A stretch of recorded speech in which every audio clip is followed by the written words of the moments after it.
قلنا جدلي بكلمات، جدلي بكلمات يتغنى بها الشاعر فيها التحيات والترحيب بالأحرار، حتى وإن كان ترحيبي بكم قاصر فنحن لسنا جميعا في ربوع الدار.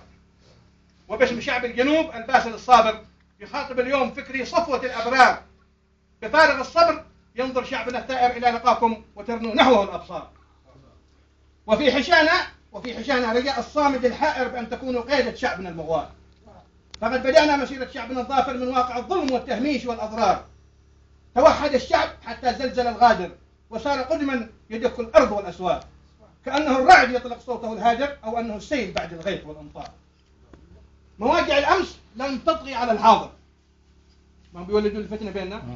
مواجع الأمس لم تطغي على الحاضر، لأن عهد التصافي قد محى ما صار، وحاجز الخوف دمرناه في الباكر وقد تلاشى بفضل عزائم الثوار. واليوم نصب لوحدة صفنا السائر ليصنع الجيل نصرا آخر المشوار.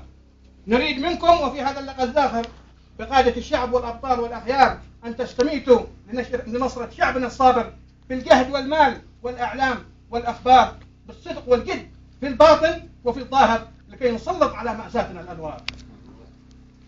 فمجلس الأمن يعرف أنه الصادر عن وحدة تجمع الشعبين والأمصار، وقد تجلت حقيقة وجهها السافر والحق معنا بإذن الواحد القهار. ثقوا تماما بأن رهانهم خاسر، وأن شعب الجنوب الباسل الجبار لن يقبل الذل مهما سيطر الجائر، ولن يبالي إذا سالت دماء انهار.